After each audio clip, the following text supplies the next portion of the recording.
여러분, 희귀물이라는 말 들어보셨을 것입니다. 이 희귀물이라는 이 단어의 사전적 의미는 드물어서 특이하거나 매우 귀한 물건입니다. 드물어서 특이하기 때문에 또 귀한 물건이기 때문에 이제 사람들로부터 무척이나 이제 대접을 받습니다. 심지어는 그 희귀물을 원하는 사람은 많은 돈을 주고 사기도 합니다. 예를 들어서 이제 희귀 동전이 있는데 이제 액면가의 2,000배가 넘는 금액으로 거래되기도 한다고 합니다. 1998년에 제조된 500원짜리 동전이 100만 원에 거래됐다는 소문이 있습니다. 1981년에 제조된 100원 동전은 30만 원. 1982년에 제조된 100원짜리 동전은 750만 원에 거래된다고 합니다. 물론 기념주화처럼 잘 관리한 동전을 말할 겁니다. 이 세상에서는 여러분 이렇게 희귀한 물건에 관심을 갖고 있는데 교회에서는 우리는 어떤 것에 관심을 가져야 할까요?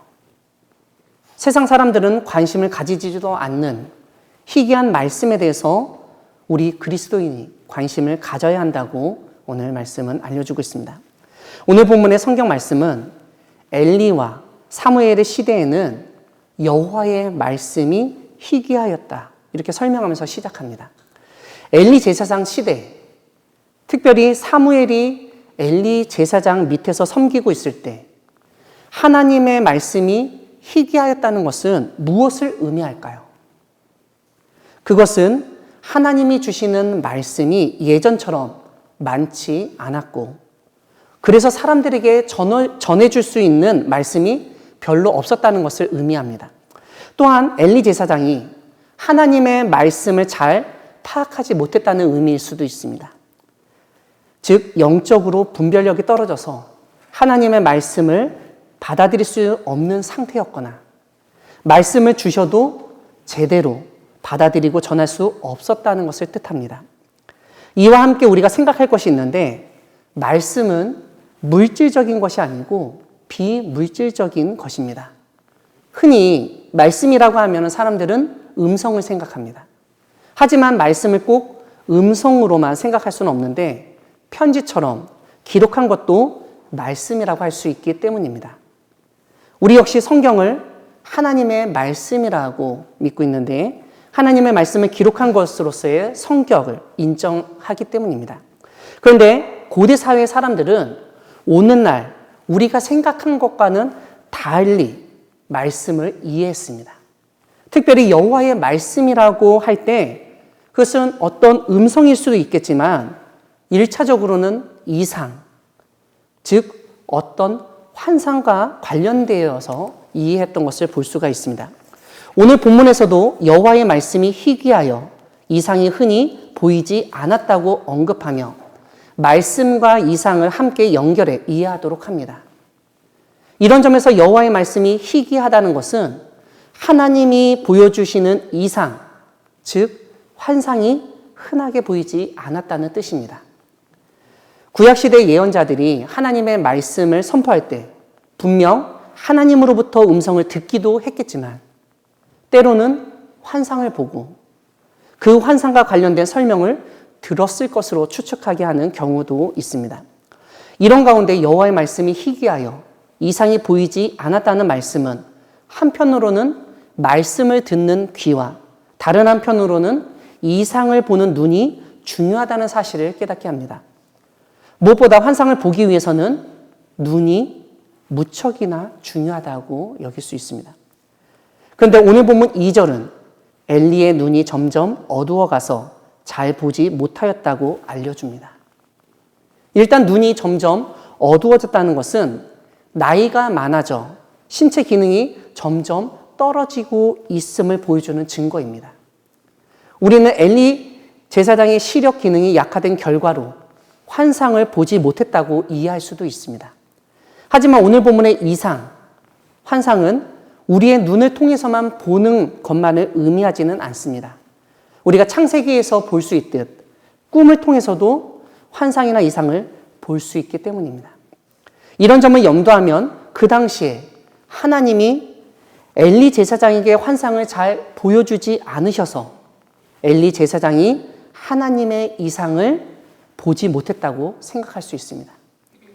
그렇게 이상을 보지 못하니 이스라엘 사람들에게 여호와의 말씀을 전달하지 못했던 것입니다. 그렇다면 하나님이 엘리 제사장에게 이상을 보여주시지 않고 여호와의 말씀이 희귀하게 하신 이유는 무엇일까요? 오늘 본문 앞장 이 사무엘상 2장에서 그 이유를 찾을 수 있습니다.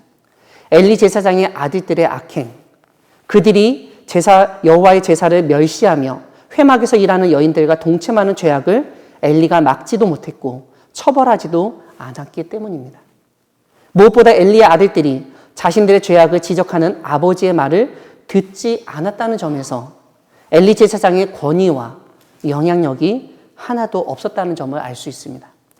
이런 점 때문에 하나님은 엘리에게 말씀과 이상을 이전처럼 허락하지 않으셨던 것으로 보입니다. 오늘날 한국교회의 수는 약 6만 개, 목회자 수는 약 13만 명이라고 알려져 있습니다. 이렇게 교회들이 많고 목회자가 많아도 하나님의 뜻을 밝히 드러내는 하나님의 말씀이 희귀하게 여겨지는 이유는 어찌 보면 엘리 제사장과 같이 많은 수의 목회자들이 가정이나 교회, 사회 문제에 눈 감고 침묵하고 영적 권위와 영향력을 잃어버렸기 때문이라고 볼 수 있습니다. 엘리 시대처럼 우리 시대도 영적 능력을 잃어버린 목회자들로 인해서 여호와의 말씀이 희귀하게 되었다고 본다면 오늘 우리는 무엇을 해야 할까요? 아니, 우리는 하나님이 어떤 일을 하실 것인지 기대하며 또 믿고 나아갈 수 있을까요? 오늘 본문은 바로 그 점을 우리에게 알려줍니다. 여호와의 말씀이 희귀하여 이상이 흔히 보이지 않았고 엘리의 눈이 점점 어두워가서 잘 보지 못하였다는 설명은 그 시대의 암울한 분위기를 잘 보여줍니다. 그런데 오늘 본문 3절을 보시면 이렇게 말씀이 희귀하고 이상이 흔히 보이지 않고 엘리의 눈이 점점 어두워가는 그때에 하나님의 등불은 아직 꺼지지 않았다고 알려줍니다. 즉 하나님의 말씀이 들려지지 않고 전해지지 않아서 점점 영적으로 어두워지고 있는 상황, 엘리 제사장도 눈이 어두워 제대로 보지 못하고 그 아들들이 여전히 하나님의 제사를 멸시하고 악행을 저지르고 있던 그 희망 없던 상황에서 오히려 하나님의 등불은 아직 꺼지지 않고 있었다는 것입니다. 출애굽기와 레위기에서 알려주듯 아론과 제사장은 성막 안에 있던 등잔대 불을 저녁부터 아침까지 정리하며 지켜야 했습니다. 이런 점에서 어린 사무엘 역시 그렇게 등잔대 불을 정리하고 지키기 위해서 성막 안에 있었던 것 같습니다. 여기서 오늘 본문이 알려주듯 어린 사무엘의 섬김으로 하나님의 등불이 꺼지지 않고 있었기에 암울한 분위기에서 다시 하나님의 이상을 보고 여호와의 말씀을 들을 수 있겠다는 희망을 가질 수 있게 됩니다. 그 희망은 다름 아니라 여호와의 말씀이 더 이상 희귀하지 않고 보다 많은 사람들에게 분명하게 전달될 수 있다는 희망입니다. 사실 여호와의 말씀이 더 이상 희귀하지 않게 되는 가장 좋은 방법은 여호와의 말씀이 많아지는 것입니다. 다시 말씀드리면 여호와 하나님이 이전보다 말씀을 많이 알려주시면 됩니다. 오늘 본문은 그 점을 우리에게 보여줍니다. 여호와의 말씀이 희귀하였던 그때 오늘 본문을 보면 하나님은 사무엘에게 4번이나 동일하게 말씀하셨습니다. 엘리 제사장에게 말씀을 안 하셔서 말씀을 희귀하게 하셨던 여호와 하나님이 이제 사무엘에게는 말씀을 하시고 더 이상 희귀하지 않게 하셨습니다. 문제는 하나님이 사무엘에게 말씀하실 때 사무엘의 반응이었습니다. 여호와의 말씀이 희귀하던 때였기에 사무엘은 여호와 하나님의 말씀을 알지도 못했고 분별할 수 있는 능력도 없었습니다. 그래서 오늘 본문은 같은 내용을 3번이나 반복하면서 알려줍니다. 여호와 하나님이 사무엘을 부르십니다. 그런데 사무엘은 하나님이 아니라 엘리가 자신을 부른다고 생각합니다. 사실 성소에서 자신을 부를 사람은 엘리 제사장밖에 없었기 때문입니다. 그래서 사무엘은 엘리에게 갑니다. 그때 엘리는 사무엘에게 나는 너를 부르지 않았으니 가서 누구라고 말합니다. 다시 한번 여호와 하나님이 사무엘을 부르십니다. 사무엘은 똑같이 엘리 제사장에게 가서 자신을 부르셨냐고 묻습니다. 엘리는 이번에도 부르지 않았다고 하면서 가서 누구라고 말합니다. 8절을 보시면 여호와 하나님이 세 번째 사무엘을 부르십니다. 이때도 사무엘은 다시 한번 엘리 제사장에게 가서 자신을 불러서 왔다고 알립니다. 이때 엘리 제사장의 반응이 놀랍습니다. 그는 눈도 어두워 잘 보지 못하고 사무엘처럼 여호와 하나님으로부터 말씀을 듣지 못하던 존재였습니다. 하지만 사무엘이 세 번이나 자신에게 와서 부르셨냐고 했을 때 하나님이 사무엘을 부르셨다는 사실을 직감적으로 알았습니다. 그래서 엘리 제사장은 한 번 더 너를 부르는 소리가 들리면 이렇게 말하라고 알려줍니다. 우리 오늘 본문 사무엘상 3장 9절 말씀, 사무엘상 3장 9절 말씀 함께 읽겠습니다. 엘리가 사무엘에게 이르되 가서 누웠다가 그가 너를 부르시거든 내가 말하기를 여호와여 말씀하옵소서 주의 종이 듣겠나이다 하라 하니 이에 사무엘이 가서 자기 처소에 누우니라. 아멘. 엘리의 가르침을 들은 후 사무엘이 자기 처소에 누웠을 때 여호와 하나님이 다시 한번 사무엘을 부르십니다. 10절을 보면 이때 사무엘은 엘리 제사장의 가르침대로 말씀하옵소서 주의 종이 듣겠나이다 라고 정말 말합니다. 이렇게 사무엘이 응답하였을 때 여호와 하나님이 말씀하시는 것을 볼 수 있습니다. 오늘 본문 뒷부분의 내용은 여호와 하나님께서 이스라엘에서 행하실 일을 미리 알려주셨다는 것, 그러한 말씀을 사무엘이 엘리 제사장에게 숨기지 않고 전했다는 내용입니다. 이스라엘에서 행하실 일이란 다름 아니라 엘리 집안에 대한 심판이었습니다. 13절은 엘리가 자기 아들들의 저주받을 짓을 했음에도 불구하고 금하지 않았다는 죄악을 알려줍니다.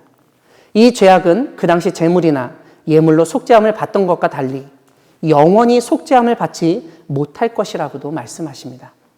15절은 사무엘의 말씀만 들은 것이 아니라 이상도 봤다는 점을 알려줍니다. 이런 점에서 오늘 본문 1절과 5절은 여호와 하나님의 말씀은 이상과 함께 알려졌다는 사실을 다시 한번 강조합니다. 이런 가운데 사무엘은 자신이 본 이상, 여호와 하나님으로부터 받은 말씀을 엘리 제사장에게 알리기를 두려워했습니다. 그런 사무엘에게 엘리는 지난밤 여호와 하나님의 말씀을 숨김없이 말하라고 합니다.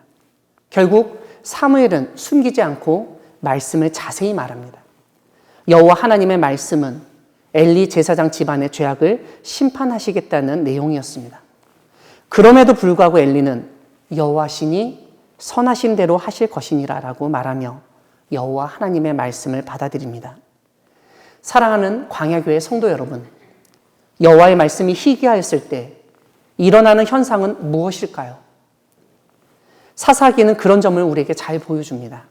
사람들이 여호와 하나님의 말씀을 제대로 들을 수 없고 또한 말씀하셔도 듣지 않는 이유는 자기 생각대로, 자기 판단대로 생활하기 때문이라는 것입니다.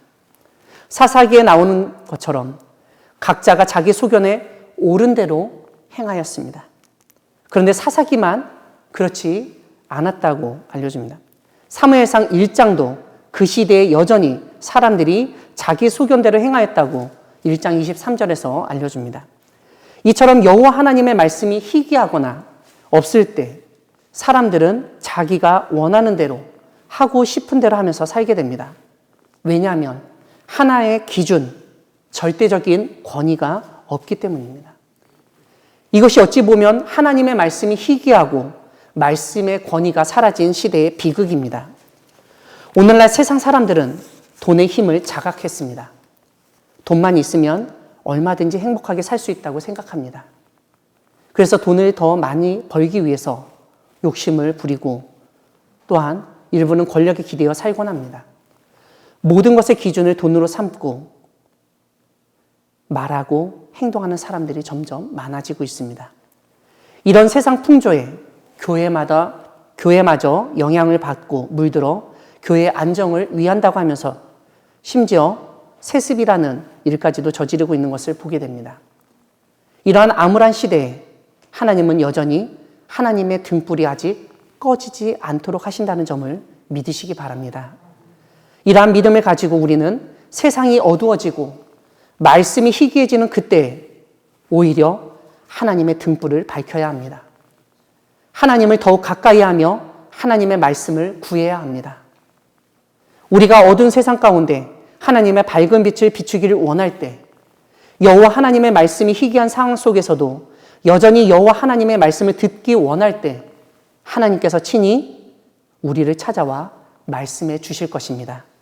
다만 오늘 본문의 사무엘처럼 우리 역시 여호와 하나님의 말씀을 단지 사람의 말로 오해하거나 잘못 반응할 수 있다는 점을 유념해야 합니다. 그러므로 우리에게는 하나님의 말씀을 제대로 분별하고 들을 수 있는 능력이 필요합니다. 그것은 나 스스로 개발할 수도 있겠지만 오늘 본문처럼 누군가에게서 조언을 듣고 배울 필요도 있습니다. 하나님은 오늘 본문 속 엘리 제사장의 입을 통해서 우리가 하나님의 말씀을 들을 때 가져야 할 가장 중요한 자세를 알려줍니다. 다름 아니라 여호와여 말씀하옵소서 주의 종이 듣겠나이다 라는 자세입니다. 종이 말씀을 듣는다는 것은 그것을 행하겠다는 의지, 순종하겠다는 뜻을 포함한 것입니다. 사실 이러한 면은 우리가 잘 아는 마리아의 모습에게서도 발견됩니다. 천사 가브리엘이 마리아에게 이해할 수도 없고 받아들일 수도 없는 임신과 출산 소식을 전했을 때 마리아는 주의 여종이오니 말씀대로 내게 이루어지이다 라고 반응했습니다. 우리 모두 주님의 종입니다. 종은 주인의 말씀을 잘 듣고 따라야 합니다. 자기 멋대로 판단하고 말하고 행동해서는 안 됩니다. 여호와의 말씀이 희귀하여지고 점점 더 어두워지는 세상 속에서 하나님의 등불은 아직 꺼지지 않았음을 믿고 날마다 주의 종이 듣겠나이다라는 믿음으로 하나님의 말씀을 듣고 그 말씀에 순종하는 광야교회 성도 여러분 되기를 주님의 이름으로 축원합니다. 아멘.